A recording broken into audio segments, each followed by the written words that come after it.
Hi all, welcome back to Aishu food and footprints. இன்றைக்கி வீடியோவில் நம்ம என்ன பார்க்க போகிறோம் அப்படின்னா சண்டே vlog தாங்க. அப்படியே நான் வந்து இன்றைக்கி என்ன பண்ணுறேன் அப்படின்ற மாதிரி ஒரு டே இன் மை லைஃப் வீடியோ எடுக்கலாம் அப்படின்னு தான் பிளான் பண்ணியிருந்தேன். சரி, அதனால தான் நான் இதுலேருந்து ஸ்டார்ட் பண்ணுறேன். லீவுன்றதுனால காலையில் பொறுமையாக தான் எழுந்து எல்லாமே சமைக்க ஆரம்பித்தேன். டிஃபன் எல்லாமே செஞ்சு முடித்து சாப்பிட்டுட்டு அதுக்கப்புறமா நான் வந்து லஞ்ச் செய்ய ஸ்டார்ட். ஸோ இன்றைக்கி லஞ்ச் வந்து கொஞ்சம் நிறைய மெனு தான். நாங்கள் வந்து போய் டர்க்கி வாங்கியிருந்தோம். ஸோ அதனால் டர்க்கியை வச்சு ஒரு பிரியாணியும் சிம்பிளாக வந்து ஒரு கிரேவி, மட்டன் கிரேவி செய்கிற மாதிரி டர்க்கியில் செய்யலாம் அப்படின்னு தான் பிளான் பண்ணியிருந்தேன். இதுக்கு கூடவே சிக்கனும் இருந்தது. ஸோ சிக்கன் வந்து சுக்கா மாதிரி பண்ணலாம் அப்படின்னு தான் பிளான் பண்ணியிருந்தேன். வீடியோவை ஸ்கிப் பண்ணாமல் ஃபுல்லாக பாருங்கள், உங்களுக்கு யூஸ்ஃபுல்லாக இருக்கும். அதுக்கு கூடவே நான் இதில் ரெசிப்பியும் கவர் பண்ணியிருக்கேன். ஃபஸ்ட்டு ஒரு குக்கர் எடுத்துக்கோங்க. அதில் வந்து நான் கழுவி வச்சுருக்க டர்க்கி எல்லாத்தையுமே எடுத்து போட்டுக்கிறேன். அது கூடவே கொஞ்சம் ஜிஞ்சர் கார்லிக் பேஸ்ட் போட்டுக்கிறேன். டர்க்கி வந்து நீங்கள் டைரெக்டாக போட்டிங்கன்னா வேகத்துக்கு கொஞ்சம் டைம் ஆகும். ஸோ அதனால் நான் என்ன பண்ணுறேன் அப்படின்னா ப்ரெஷர் குக்கரில் ஒரு 5 விசில் மாதிரி வச்சு எடுத்துக்கிறேன். ஸோ இது நான் வெறும்னு வேக வைக்காமல் இதுக்கு கூடவே கொஞ்சம் மசாலா, அதாவது மிளகாத்தூள் கொஞ்சம், அதுக்கு கூடவே கொஞ்சமாக வந்துட்டு கரம் மசாலா, அதுக்கு கூடவே வந்து கொஞ்சோண்டு பிரியாணி மசாலா போட்டிருக்கேன். அது கூடவே வேகிறதுக்கான கொஞ்சோண்டு உப்பு போட்டுக்கிறேன். ஸோ இதெல்லாம் நீங்கள் பண்ணும்போது கொஞ்சம் உள்ள வரைக்குமே வந்து மசாலா இறங்கியிருக்கும். ஸோ நான் அதனால் வந்து இதெல்லாமே போட்டு ஒரு 5 விசில் மட்டும் வச்சு எடுத்து வச்சுக்க போகிறேன். அதே மாதிரி வந்து டர்க்கியை பற்றி சொல்லணும் அப்படின்னா நிஜமாவே ஒரு சூப்பரான மீன். நம்ம ஊரில் வந்து கிடச்சிது அப்படின்னா கண்டிப்பாக வாங்கி ட்ரை பண்ணுங்கள். சிக்கன் இதெல்லாம் நீங்கள் சாப்பிட்றத விட இது வந்து கொஞ்சம் ஹெல்த்தியும் கூட. ஏன்னா சிக்கன் வந்து நமக்கே தெரியும் எப்படி வந்து வளர்க்குறாங்க அப்படின்னு. ஸோ இதுக்கு வந்து நீங்கள் வேக வைக்கிறதுக்கு ஒரு டம்ளர் தண்ணி மட்டும் ஊற்றிக்கோங்க. நீங்கள் நிறைய ஊற்ற வேண்டாம். அதே மாதிரி நம்ம அந்த தண்ணி வந்து நம்ம வேஸ்ட்டும் பண்ண மாட்டோம். நம்ம அதை பிரியாணியில் வந்து தண்ணி சேர்க்கும் போது நம்ம நிறைய பேர் என்கிட்ட வந்து பர்சனலாக கேட்குறது என்ன அப்படின்னா, லஞ்ச் பாக்ஸ் ரெசிபி எல்லாம் நல்லா போடுங்க அப்படின்ற மாதிரி கேட்டிருக்காங்க. நான் வந்து டெய்லியுமே வந்து நான் ஒரு ஷார்ட்ஸ் வந்து கண்டிப்பாக அப்லோட் பண்ணிவிடுவேன். ஸோ நீங்கள் அதை டெய்லி செக் பண்ணிங்கனாவே தெரியும். கண்டிப்பாக ஏதாச்சும் ஒரு தினமும் கண்டிப்பாக நான் வந்து ஒரு லஞ்ச் பாக்ஸ் ரெசிபி வந்து நான் நீங்கள் பார்க்கல அப்படின்னா நீங்கள் சேனலுக்குள்ளே போய் செக் பண்ணி பாருங்கள். இப்போது நான் வந்து டர்க்கி கிரேவி செய்ய ஆரம்பிச்சிட்டேன். அதுக்கு கொஞ்சமாக மிளகு, சோம்பு, சீரகம், பச்சை மிளகா, அதுக்கு கூடவே வந்து கொஞ்சோண்டு இஞ்சி, பூண்டு இது எல்லாத்தையுமே எடுத்துக்கோங்க. அதுக்கப்புறமா தனியாக நான் என்ன எடுத்துக்கிறேன்னா வெங்காயமும் தேங்காவும் இது எல்லாத்தையுமே எடுத்து தனியாக வச்சுக்கிறேன். அதுக்குள்ளே எனக்கு வந்து இந்த டர்க்கி வந்து ஒரு 5 விசில் வந்துருச்சு. ஸோ நான் அதை இறக்கி தனியாக வச்சுக்கிறேன். அதுக்கப்புறமா ஒரு பேன் எடுத்து தேவையான அளவு எண்ணெய் ஊற்றிக்கோங்க. அதுக்கு கூடவே நான் எடுத்து வச்சுருக்கேன் இது எல்லாத்தையுமே, அதாவது இந்த மிளகு, சீரகம், சோம்பு, இஞ்சி, பூண்டு இது எல்லாத்தையுமே போட்டு நல்லா வதக்கிக்கோங்க. இது நல்லா பொரிஞ்சதுக்கப்புறமா நான் வச்சுருக்க வெங்காயம் ஒரு ஹாஃப் வந்து போட்டுக்கோங்க. அதுக்கு கூடவே நான் வெட்டி வச்சுருக்க ஹாஃப் தக்காளியும் போட்டுக்கிறேன். ஸோ இது எல்லாத்தையுமே நல்லா வதக்கிக்கோங்க.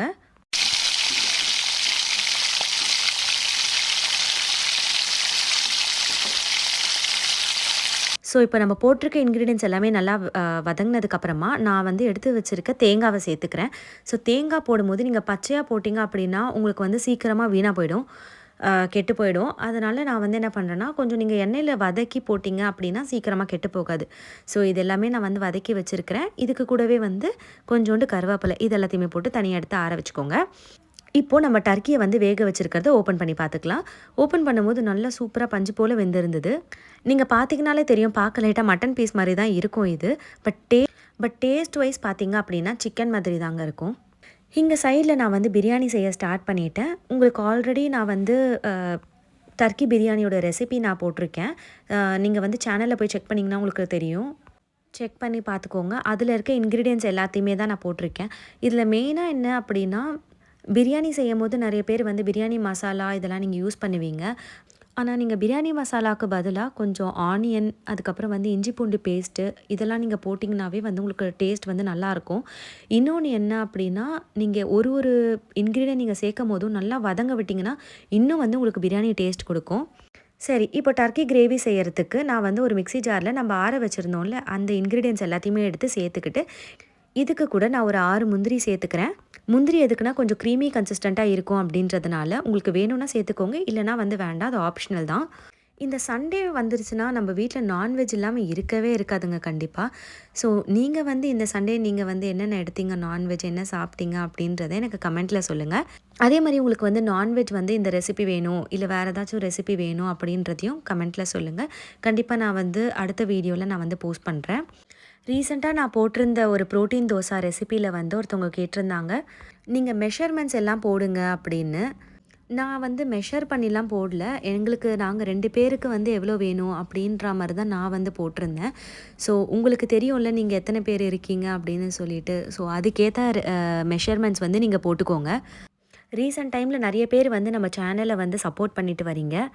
எனக்காக சப்போர்ட் பண்ண எல்லாருக்குமே ரொம்ப ரொம்ப பெரிய தேங்க்ஸ். சரி நம்ம இப்போ கிரேவி செய்ய ஸ்டார்ட் பண்ணிடலாம். ஃபஸ்ட்டு நான் அதுக்கு வந்து ஒரு பேன் எடுத்து வச்சுக்கிறேன். பேன் எடுத்து வச்சதுக்கப்புறமா தேவையான அளவுக்கு நான் எண்ணெய் ஊத்திக்கிறேன்.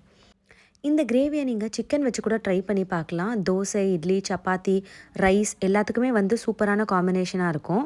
அதுவும் இல்லாமல் இது செய்கிறது ரொம்ப ரொம்ப ஈஸி தான். ஏன்னா நீங்கள் எல்லாத்தையுமே வதக்கி நீங்கள் அரைச்சிட்டு தான் போட போகிறீங்க. அதனால் ரொம்பவே ஈஸியாக தான் இருக்கும். இது மேக்ஸிமம் ஒரு 10 மினிட்ஸ் 15 மினிட்ஸில் வந்துட்டு ரெடி ஆகிடும். ஏன்னா நீங்கள் ஆல்ரெடி டர்க்கியையும் வந்துட்டு வேக வச்சு தான் எடுத்துக்கிறீங்க. எண்ணெய் நல்லா சூடானதுக்கப்புறமா கொஞ்சோண்டு சோம்பு மட்டும் போட்டுக்கிறேன். போட்டதுக்கப்புறமா கொஞ்சோண்டு கருவேப்பிலை, அதுக்கப்புறம் பச்சை மிளகா இது எல்லாத்தையுமே போட்டு நல்லா வதக்கி எடுத்துக்கிறேன். அதுக்கு கூடவே வந்து கொஞ்சமாக வந்து வெங்காயம் சேர்த்துக்கிறேன். வெங்காயம் சேர்த்ததுக்கப்புறமா வெங்காயம் நல்லா வதங்கினதும் நான் வந்து வேக வச்சுருக்க டர்க்கி எடுத்து சேர்த்துக்கிறேன். டர்க்கி போட்டு ஒரு 2 மினிட்ஸ் நல்லா வதக்கி விட்டுக்கோங்க. அதுக்கப்புறமா நம்ம அரைச்சி வச்சுருக்க பேஸ்ட் இருக்குல்ல, அதை நான் வந்து ஊற்றிக்கிறேன்.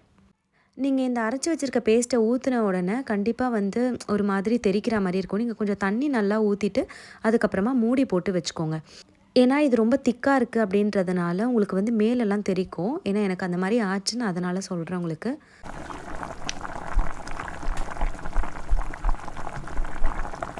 நான் வந்து பிரியாணிக்கு வந்து கொஞ்சோண்டு காஞ்ச மிளகா வந்து சுடு தண்ணியில் ஊற வச்சு நான் அரைச்சி வச்சுருந்தேன் பேஸ்ட் மாதிரி.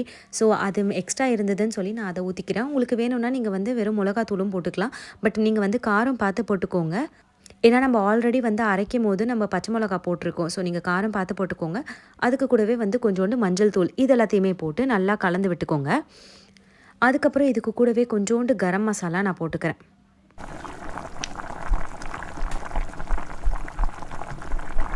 அதுக்கப்புறமா தேவையான அளவு உப்பும் போட்டுக்கிறேன். போட்டு நல்லா கலந்து விட்டுக்கோங்க. இதுக்கப்புறம் நம்ம இதில் எந்த மசாலாவும் சேர்க்க போகிறதில்ல. ஸோ இதை நம்ம அப்படியே வந்து ஒரு லிட்டு போட்டு மூடி ஒரு ஓரமாக வச்சுட்டா அது பாட்டுக்கு ரெடி ஆகிடும். கண்டிப்பாக இந்த ரெசிபியை நீங்கள் ட்ரை பண்ணி பாருங்கள். ஏன்னா ரொம்பவே சூப்பராக இருந்தது. இதே நீங்கள் வந்து காலையில் செய்கிறீங்க அப்படின்னா நைட்டு வரைக்கும் கெட்டு போகாமல் இருக்கணும், நான் தேங்காய் போடுறேன் கெட்டு போயிடுமா அப்படின்னு கேட்டிங்கன்னா கண்டிப்பாக கிடையாது. ஏன்னா நம்ம வந்து தேங்காய் எல்லாத்தையுமே நம்ம வதக்கி தான் போடுறோம் எண்ணெயில். ஸோ நீங்கள் அப்படியே போட்டிங்க அப்படின்னா வந்து மேபி கண்டிப்பாக கெட்டு போக வாய்ப்பு இருக்குது. நீங்கள் இந்த மாதிரி வதக்கிட்டு சேர்க்கும் போது கண்டிப்பாக கெட்டு போகாது. இந்த பக்கம் நல்லா வந்து பிரியாணிக்கு தண்ணி நல்லா கொதிச்சிருச்சு. ஸோ நான் கொதிச்சதுக்கப்புறமா இதுக்கு வந்து நான் ரைஸ் போட்டுக்கிறேன். நான் வந்து யூஸ் பண்ணது வந்து நார்மல் ரைஸ் தான் யூஸ் பண்ணேன். நீங்கள் வந்து பாஸ்மதி போட்டாலும் சூப்பராக இருக்கும். ஆனால் என்கிட்ட இல்லைன்றதுனால நான் சேர்க்கல அன்றைக்கி. நீங்கள் சீரக சம்பா ரைஸ் யூஸ் பண்ணிங்கன்னா இன்னமும் சூப்பராக இருக்கும். பிரியாணி ரெசிப்பியை கண்டிப்பாக செக் பண்ண மறந்துடாதீங்க. செக் பண்ணி பாருங்கள். பிரியாணி ரெசிப்பியை நான் வந்து 2 போஸ்ட் பண்ணியிருக்கேன் சேனலில். ஒன்று வந்து ஆம்பூர் சிக்கன் பிரியாணி, அதுக்கப்புறம் இன்னொன்று வந்து நம்ம நார்மல் சிக்கன் பிரியாணி. உங்களுக்கு எது வேணுமோ நீங்கள் வந்து பார்த்துக்கோங்க. உங்களுக்கு எது ஈஸியாக இருக்கோ நீங்கள் அதை செஞ்சு ட்ரை பண்ணி பார்த்துட்டு எனக்கு கமெண்ட்டில் சொல்லுங்கள். பிரியாணிக்கு தண்ணி நல்லா கொதிச்சு ரைஸ் போட்டதுக்கு அப்புறமா நீங்கள் வந்து அப்படியே ஹை ஃப்ளேமில் விட்டுருங்க. ரைஸும் தண்ணியும் ஒரே லெவலில் வந்ததுக்கு அப்புறமா நீங்கள் வந்து ஒரு 2 ஸ்பூன் நெய் விட்டுட்டு நீங்கள் மூடி போட்டு வச்சிங்கன்னா இன்னமும் சூப்பராக இருக்கும். இந்த பக்கம் நம்மளோட கிரேவி சூப்பராகவே ரெடி ஆகிடுச்சு. ஆனால் இன்னும் கொஞ்சம் தண்ணி இருந்துச்சு அப்படின்றதுனால நான் வந்து இன்னும் கொஞ்சம் நேரம் கொதிக்கட்டும் அப்படின்னு விட்டுட்டேன். ஸோ கொதிச்சதுக்கப்புறமா இந்த மாதிரி எண்ணெய் பிரிஞ்சு இது நல்லா சுண்டுனதுக்கப்புறமா நீங்கள் நல்லா கலரி விட்டுட்டு நீங்கள் கொத்தமல்லி இலை தூவி நீங்கள் இறக்குனீங்க அப்படின்னா ஈஸியான டர்க்கி கிரேவி ரெடி.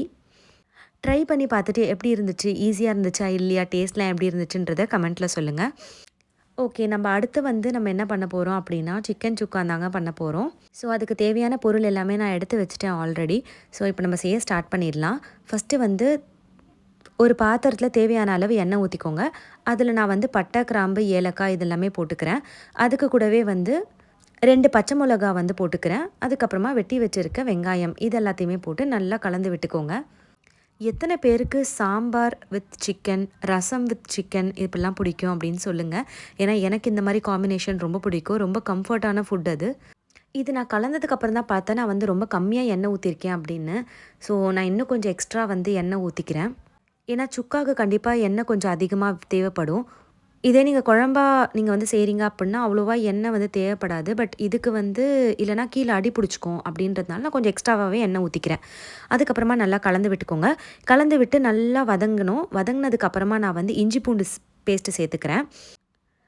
இஞ்சி பூண்டு பேஸ்ட் வந்து நான் ஒரு 1 1/2 ஸ்பூன் மாதிரி சேர்த்துக்கிறேன். போட்டு நல்லா கலந்ததுக்கப்புறமா நான் வந்து ஒரு ஹாஃப் தக்காளி மட்டும் நான் வந்து சேர்த்துக்கிறேன். இங்கே வந்து தக்காளி கொஞ்சம் ரொம்ப பெருசாக இருக்கிறதுனால நான் வந்து ஹாஃபாக சேர்த்துக்கிறேன். உங்களுக்கு வந்து எப்படி உங்களோட வீட்டில் எத்தனை பேருக்கு நீங்கள் செய்கிறீங்களோ அதுக்கேற்ற மாதிரி நீங்கள் வந்து சேர்த்துக்கலாம்.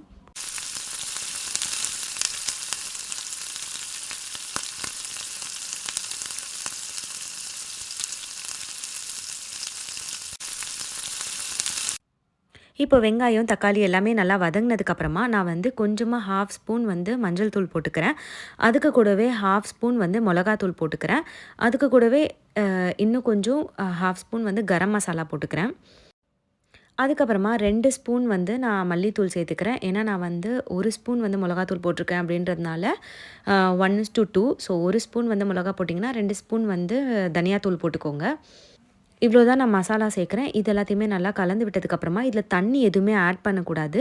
ஏன்னா நம்ம செய்ய போகிறது வந்து சுக்கா. நீங்கள் தண்ணி ஆட் பண்ணிட்டீங்க அப்படின்னா அது சுக்காவாக வராது, குழம்பா மாறிடும்.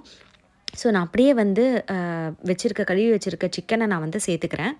அதுவும் இல்லாமல் சிக்கன்லேருந்தே கொஞ்சம் வந்து தண்ணி வந்து வெளியே வரும் அப்படின்றதுனால நான் வெறும் சிக்கன் மட்டும் போட்டுட்டு விட்டுடுறேன். போட்டு நல்லா கலந்ததுக்கப்புறமா ஒரு மூடி போட்டு ஒரு 10 மினிட்ஸ் வச்சு எடுத்துக்கோங்க. சிக்கன் நல்லா வெந்ததுக்கப்புறமா நீங்கள் மூடியை எடுத்துகிட்டு நீங்கள் ஹை ஃப்ளேமில் வச்சு குக் பண்ணிங்க அப்படின்னா சூப்பரான சிக்கன் சுக்கா ரெடி ஆகிடும். சண்டே எங்கள் வீட்டில் நாங்கள் என்ன செஞ்சோம் அப்படின்றத நான் உங்களுக்கு காமிச்சிருக்கேன். உங்களுக்கு இந்த வீடியோ பிடிச்சிருந்தது அப்படின்னா லைக், ஷேர், சப்ஸ்கிரைப் பண்ணி சேனலில் சப்போர்ட் பண்ணுங்கள். அது மட்டும் இல்லாமல் டெய்லி ஒரு ஷார்ட்ஸ் வந்து உங்களுக்காக வந்துகிட்டே இருக்குது. கண்டிப்பாக செக் பண்ணி பார்த்துக்கோங்க. கூடவே சேனலில் சப்போர்ட் பண்ணுற எல்லாருக்குமே ஒரு பெரிய தேங்க்ஸ். எல்லாம் ரெடி ஆகிடுச்சு. நம்ம சண்டே என்ன லஞ்சுன்னு பார்க்கலாமா வாங்க.